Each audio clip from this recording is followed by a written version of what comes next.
Hey, we're Lock and Stache Media. I'm Austin. I'm Chris. And I'm Josh. This is Creative Spark.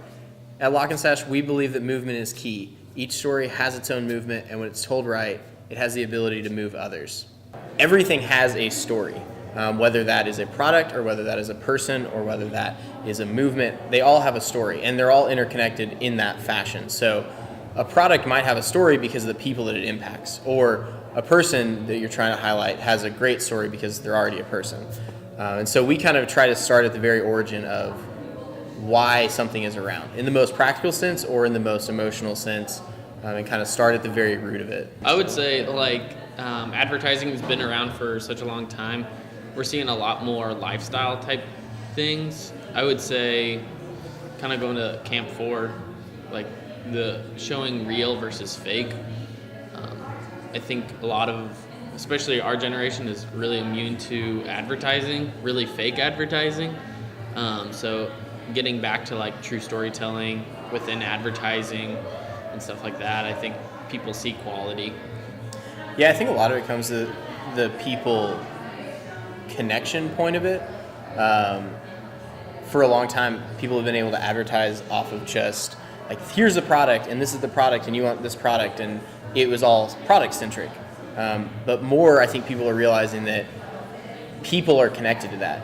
And someone might not want to buy a shoe because it's just a cool shoe. They want to buy a shoe because that's what all these like influencers on social media or celebrities or whatever are wearing, but not even celebrities.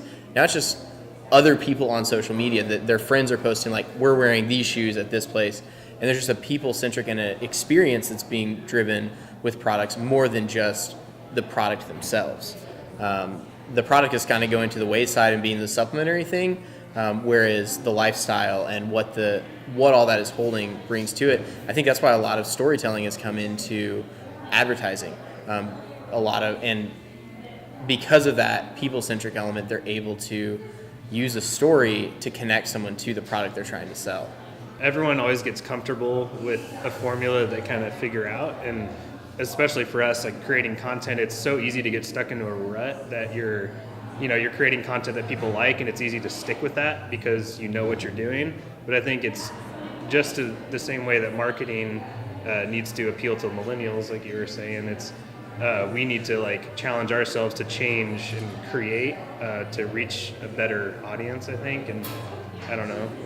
Really... Yeah, I mean, kind of piggybacking off the audience element, I think that even though marketing is kind of revamping of how stories are told and how products are sold, there's still a lot of principles that have been around for a long time that are still applied. Like demographic and who the audience is and who you're trying to sell this product to, that's a huge impact. Because if there's a product that it's mainly only geared towards an older generation, then that's who they still should target in a certain sense. And so we've had the opportunity with a handful of brands that we've worked with of like, some of them are for millennials and we're really like, that's the main target audience. But then some of them are for just like your middle-aged dude, and that's where you're trying to go for that like dad.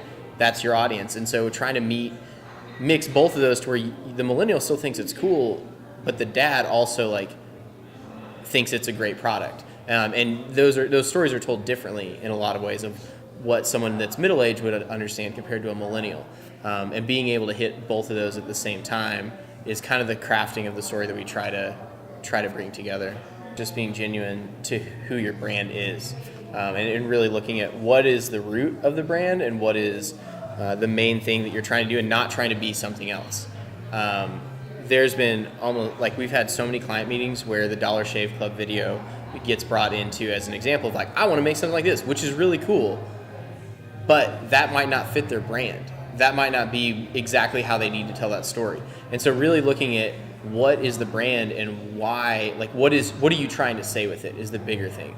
Like what is the core value of it? What is the driving force behind your brand? And then fit into that. And you can make cool things with that being the root of it, but trying to create something that's already been done before and you're just trying to emulate, it won't make you a unique brand.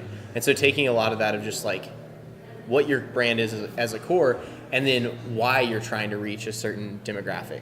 If it's just to be cooler, that's probably not going to do a lot. But if it's to reach a whole new demographic because you have a whole new product line that's coming out for that, or you have a new specified thing, then it works really well. But I think when we start to focus too much on just making it cool to millennials, that's great. But if millennials aren't the people buying your product, or they won't ever be the people buying your product, then that makes it hard. Like that doesn't make the brand content as accessible for the demographic that will actually spend money on your product.